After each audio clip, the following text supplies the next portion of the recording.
कुछ दिन पहले हमने एक वीडियो बनाया था जहां पे हमने ऑक्शन की उन पिक्स की बात की थी जिसके लिए टीम को कई सारे चेक्स काट के बैंक में जमा करने पड़े। लेकिन आज हम चर्चा करेंगे उन खिलाड़ियों की जिन पे इन्वेस्टमेंट थोड़ी संभाल के की है टीम्स ने, लेकिन रिटर्न ऑफ इन्वेस्टमेंट जो है वो काफी तगड़ा है। मतलब हम बात कर रहे हैं बजट बाइज ऑफ 2025 की। और हो सकता है कई खिलाड़ियों की टीम जो है वो पॉइंट्स टेबल में अच्छा ना कर रही हो, लेकिन हमने ये देखा है कि उनपे कितना दाव लगाया गया और उनकी परफॉर्मेंसेस कैसी आई हैं। जरूर आगे का रास्ता कैसे तय किया जा सकता है, but these are potential performers for the long run. शुरुआत कर रहे हैं हम लखनऊ के टॉप ऑर्डर से। थोड़ा भौकाल मचाते मचाते, गर्दा उड़ाते उड़ाते लखनऊ की कहानी थोड़ी अधूरी रह गई है। लेकिन जब मिचेल मार्श पे 3 करोड़ 40 लाख का दाव खेला था लखनऊ ने, सबने बोला भाई क्यों? क्योंकि उसके पहले अपने 14 साल के आईपीएल करियर में इतने रन कभी मिचेल मार्श ने बनाए नहीं थे। 300 का आंकड़ा पार किया एज अ बैट। और मुझे लगता है कि जो क्रिकेट ऑस्ट्रेलिया ने कहा ना भाई आप ऑलराउंडर नहीं हो, आप सिर्फ बैटिंग कर सकते हो, तो वो जो उम्मीदें थी वो सिर्फ कंधों पे रह गई, घुटनों से उम्मीदें हट गई। और उसके चलते मिचेल मार्श ने फोकस किया अपनी बैटिंग पे। गेंद के साथ निजी दुश्मनी लगती है, जरूर मिडिल स्टेजेस में आके फॉर्म थोड़ा गुम सा गया है, लेकिन ही वाज रिस्पॉन्सिबल कि लखनऊ सुपर जायंट्स को स्टार्ट में इतने सारे पॉइंट्स मिले। एडन माकरम, मैं माकरम की बात इसलिए कर रहा हूं क्योंकि वो भी बजट वाइज की लिस्ट में आते हैं। अभी कुछ सीजन पहले हैदराबाद की कप्तानी कर रहे थे, सीजन अच्छा नहीं गुजरा, बैट से रन नहीं बने और टीम ने रिलीज कर दिया। फिर लखनऊ ने ले लिया और सडनली मिडिल ऑर्डर के रोल से उठा के उनको डाल दिया एकदम टॉप ऑर्डर के रोल में मिचेल मार्श के साथ। स्टार्ट में रन नहीं आए, लेकिन एक चीज लखनऊ ने अच्छी की, बैक करते रहे एडन माकरम को और फिर रन आने शुरू हुए। 350 के आसपास रन एडन माकरम ने भी बनाए 146 की स्ट्राइक रेट से।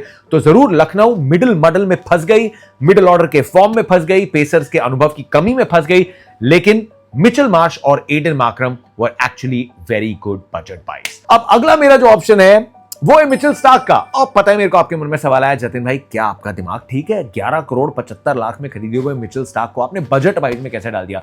भाई लेकिन ये भी तो सोचो ना, हर साल सबका अप्रेजल होता है, लेकिन मिचेल स्टार्क सर की तो इस बार 50% पेमेंट कट गई है। जब आप पिछले ऑक्शन के कंपैरिजन में देखते हो तो फिर उस लिहाज से तो दिल्ली के लिए 10 मैचेस में 14 विकेट, ये बहुत अच्छी बात है, ये किफायती बात है। देखिए 35 की उम्र है और इस आईपीएल में मौसम की गर्मी के बावजूद स्टार्क अपना एक्सपीरियंस दिखा रहे हैं, एक के बाद एक तड़के यॉर्कर्स मार रहे हैं। पावर प्ले में महंगे जरूर रहे हैं, लेकिन अंत के ओवर्स में अक्षर पटेल की टीम को इनके एक्सपीरियंस का पूरा फायदा हुआ है। दिल्ली को एक और बजट बाई की तरफ लेकर चलते हैं, जो कि है 19 वर्षीय विप्रज निगम, जिनको कोच हेमंग बदानी ने पूरे सीजन बैक किया है। चाहे 9 ही विकेट्स लिए, लेकिन लोअर ऑर्डर में थोड़ी हिटिंग भी करके दे सकते हैं। हिटिंग की थी लखनऊ वाले उस मैच में, इसके पहले कि आशुतोष शर्मा आके उसको चुरा के ले गए। तो एक बड़ी प्रेशियस कमोडिटी है इंडियन क्रिकेट में, क्योंकि एक स्पिन ऑलराउंडर है हु कैन बैट और एक रिस्ट स्पिन ऑलराउंडर है हु कैन बैट।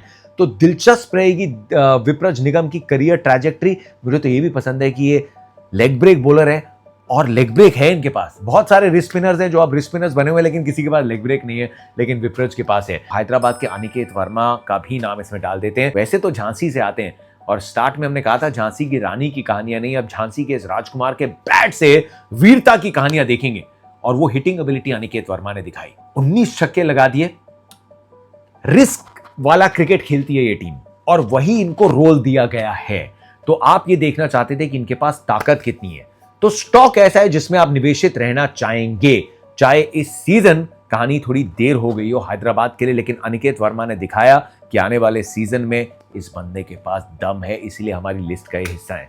वैसे याद आ गया कि मतलब ये तो रिटर्न करते हुए दिखेंगे हैदराबाद में, लेकिन Hyderabad point of no return पे पहुंच गई। कैसे पहुंच गई? क्योंकि इस ऑक्शन में आपने पर्पल पटेल को अपने नाम किया। हर्षल पटेल के साथ हैदराबाद ने एक अपग्रेड किया था अपने बॉलिंग डिपार्टमेंट में, लेकिन हर्षल पटेल 10 से ज्यादा विकेट्स लेने वाले 10 गेम में हैदराबाद के एकमात्र गेंदबाज रह गए। इकोनॉमी फिर आप कहेंगे ज्यादा है, लेकिन इकोनॉमी तो सब गेंदबाजों की ज्यादा है। The point is about taking wickets. और वहां पे ऐसा लगा कि हर्षल पटेल ने अपना काम बखूबी करने की कोशिश की। हैदराबाद से अब रुख करते हैं बेंगलुरु का। सभी बड़े नामों ने अपना काम एकदम उम्मीद अनुसार किया है आरसीबी के लिए, लेकिन मौका जब भी मिला है टिम डेविड को, तो भाई उन्होंने बड़ी सारी तोड़फोड़ की है। 8 पारियों में 186 रन बनाए हैं, लेकिन 193 का स्ट्राइक रेट है। And that's exactly what Tim David was bought for. 3 crore का बाय होकर ऐसा डिलीवर करना, it's not a bad job at all. और जो काम डेविड बेंगलुरु की बैटिंग के लिए डेथ ओवर्स में कर रहे हैं, वही काम कर रहे हैं यश दयाल बेंगलुरु की बॉलिंग के लिए। विकेट्स के कॉलम में आपको सिर्फ 9 ही विकेट्स दिखेंगी, पर आपको कंसिस्टेंटली डेथ में इतनी अच्छी बॉलिंग करके दी है यश दयाल ने इस सीजन। और एग्जैक्टली इसी स्किल के लिए उनको 5 करोड़ में रिटेन किया था बेंगलुरु ने बिफोर दी ऑक्शंस। और लगातार 2 बार चिन्नस्वामी में चेन्नई को चोक करके अब एक फैन फेवरेट भी बन गए हैं यश। अपने पिछले सीजन लखनऊ की कहानी से बहुत आगे निकल गए हैं कृणाल हिमांशु पंड्या। चिन्नस्वामी जैसे ट्रैक पे 7 से कम की इकोनॉमी की वजह से उनको ऑक्शन में खरीदा गया था। And I think with 14 wickets, जो कि उनके करियर बेस्ट है टाटा आईपीएल में, and with 1 match winning knock Delhi में एक ट्रिकी विकेट पे, Krunal has been a great buy for 5 crore 75 lakhs, और इसकी हमने बात प्रीव्यू में की थी। Next one on the list is Noor Ahmad. काफी चेन्नई फैंस को उम्मीदें थी कि नूर, अश्विन और जडेजा की जो जोड़ी है ना, ये चेपॉक पर चमत्कार करेगी, लेकिन सिर्फ एक नाम है जिसने वो कंसिस्टेंटली किया है इस सीजन, और वो है नूर अहमद का। नूर के 10 मैचों में 16 wickets, that is what you call a top drawer performer and performance. और नूर मेरे को लगता है कि चेन्नई के साथ आने वाले कई साल हमें देखने को मिलेंगे। विकेट्स कॉलम में नूर से बस वैसे थोड़ा पीछे दिखे उन्हीं के टीममेट खलील अहमद। एक बार फिर से अपने बॉलिंग में 100% देने की कोशिश की। एक एरिया जहां पे खलील अहमद को अब भी बहुत काम करना पड़ेगा, that is the death bowling. 14 wickets for a 4.8 crore buy is not bad, लेकिन मिडिल और एंड के ओवर्स में अब भी बहुत मेहनत करनी है खलील को। We move on to the Mumbai Indians. Ryan Rickelton ने पिछले कुछ सालों में अपने साउथ अफ्रीका 20 के परफॉर्मेंसेस की बदौलत नेशनल टीम और आईपीएल दोनों में जगह बनाई है, एंड अपने पहले ही सीजन में 300 से ज्यादा रन बनाकर he has definitely impressed everyone। और मजे की बात यह है कि ऑक्शन और रिटेंशन प्राइसेस की बात करें तो at 1 crore he is one of the cheapest IPL openers this season। So जहां रिकल्टन ने अपने आईपीएल डेब्यू पे सबको इंप्रेस किया है, वहीं एक 37 साल के आईपीएल वेटरन का फॉरगेट मी नॉट सीजन चल रहा है। लेग स्पिनर कर्ण शर्मा इस सीजन 4 ही मैचेस खेले, लेकिन अपनी चतुराई से प्रभाव बहुत बड़ा छोड़ा है। पहले हाफ में जहां सेंटनर विकेट्स नहीं निकाल पा रहे थे, मिडिल ओवर्स में कर्ण ने वही काम करा जब वापस आए दिल्ली के खिलाफ। दिल्ली के खिलाफ जो मैच था वो पहला था, और वहां से चीजें घूमी कर्ण शर्मा के लिए, कप्तान हार्दिक पांड्या के लिए और मुंबई इंडियंस के लिए। तो फिर अब चलते हैं मुंबई से थोड़ा दूर अहमदाबाद की ओर, जहां रूह सुखा देने वाली गर्मी से भी ज्यादा गर्म है प्रसिद्ध कृष्णा का फॉर्म इस सीजन। अपने ग्रुप में कंसिस्टेंसी के साथ एक लीडर बन के उभरे हैं प्रसिद्ध कृष्णा। लगातार पर्पल कैप की रेस में रहे, और जो भरोसा दिखाया था टीम मैनेजमेंट ने 9.5 करोड़ रुपए दे के ऑक्शन में, वो पूरे का पूरा पे बैक किया है 10 मैचेस में 19 विकेटें निकाल के। एंड यही एक सवाल होता था, प्रसिद्ध कृष्णा जब पूरी तरीके से फिट होंगे और अब थोड़ा और मैच्योर होंगे तो फिर he could be the next big thing Indian fast bowling में, और उसी तरीके का इनका प्रदर्शन रहा है। अब बात कर लेते हैं ऑरेंज कैप की, साई कंसिस्टेंट सुदर्शन की। 10 इनिंग्स में भाई 500 से ज्यादा रन, 5 हाफ सेंचुरीज।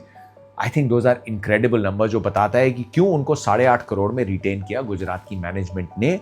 और बात जब साई सुदर्शन की हो रही है तो I think it's only fair कि इसके पहले आप बोलो वाई, मैं बोलता हूं will talk about the other side. 10 matches में 12 विकेट, स्पेशली जब राशिद को थोड़ा वक्त लगा अपनी लेंथ पकड़ने में।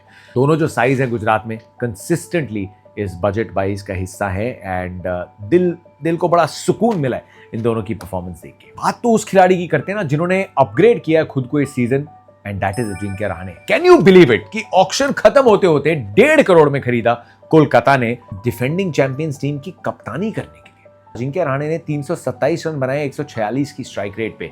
कहीं ना कहीं तारीफ कप्तानी की भी करनी पड़ेगी, क्योंकि बहुत सारे उतार चढ़ाव आए हैं, हाथ में चोट लगी है। एक जो एकमात्र चीज है कि पावर प्ले में बहुत अच्छी बैटिंग की अजिंक्य रहाणे ने, और उसके बाद जो है फॉर्म जो स्ट्राइक रेट है, फॉर्म नहीं जो स्ट्राइक रेट है वो काफी डिप कर जाती है, और वो कई मैचेस में थोड़ी परेशानी का सबब बनी है टीम के लिए। But you have to look at the overall picture, and the overall picture is कि अजिंक्य रहाणे ने टीम को काफी अच्छे से संभाला है। एक जो कंप्लेंट रहेगी अब उसमें, क्या सिर्फ कप्तान का हाथ है या इतने सारे जो कोचेस बैठे हैं उनका भी साथ है, शायद अपने बैटिंग ऑर्डर को ताकत के हिसाब से उतने अच्छे से इस्तेमाल नहीं किया है। बट 1.5 करोड़ में अब भी आप उम्मीदवारी रख रहे हैं, तो फिर अजिंक्य रहाणे का नाम इस लिस्ट में टॉप पे आना ही था। And finally I want to wrap this up बात करके अनकैप्ड इंडियंस की। अनकैप्ड इंडियंस जिनके नाम अब तक ये प्रतियोगिता रही है, I don't want to talk about their price tags, क्योंकि इनकी जिंदगी में अभी बहुत बड़े बड़े सफर और चुनौतियां आनी बाकी हैं। ये इनकी काबिलियत है कि अच्छे बाइज और बेट्स लगा के टीम्स ने मौका दिया है ये साल खेलने का, या पिछले कुछ सालों में खेलने का। तो चाहे बात हो प्रियांश आर्या की, चाहे बात हो वैभव सूर्यवंशी की, we have got to give them time. Obviously इस समय सबको लगेगा कि ये तो एकदम बेस्ट बाइज हैं, लेकिन अभी ये ओपनिंग सीजन है और लाइफ में, क्रिकेट में चैलेंजेस बहुत बड़े बड़े आने हैं। So my only request to everyone is कि अब जब रन ना बने या अगले सीजन अगर आते हैं और एकदम से वो 100s ना आए, क्योंकि 100 बना देते हैं तो उसके बाद लोगों की उम्मीद है ना आपसे 30-40, जब आप अच्छी स्टार्ट्स मिलते हैं तो वो बोलते हैं कि आप फेल हो रहे हैं। But let's not forget that these are still young kids. हम प्रेज करेंगे, हम इनके गुणगान करेंगे, लेकिन जब दौर उतना अच्छा नहीं चले ना, तब हम इनको नीचे पुल डाउन नहीं करेंगे। इसीलिए यहां पे I am not giving numbers and टंके की चोट पे कि ओह क्या सीजन था boss, what an unbelievable season, I am not gonna do that here.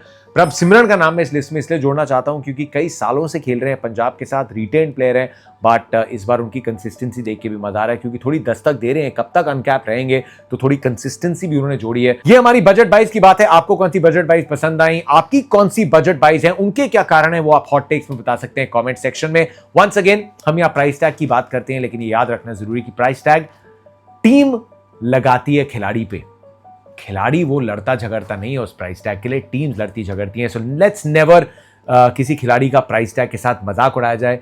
ये ना कोशिश कभी हमारी रही है ना रहेगी, और फैन से भी ये उम्मीद करेंगे कि प्राइस टैग में बहुत सारी चीजें डिपेंडेंट होती हैं, but let's never pull a player down उनके प्राइस टैग के चलते। उम्मीद करते हैं वीडियो आपको पसंद आया। We are heading towards the top 4, तो फिर और कई वीडियोस के साथ हम यही मिलेंगे। One tip one hand with Justin.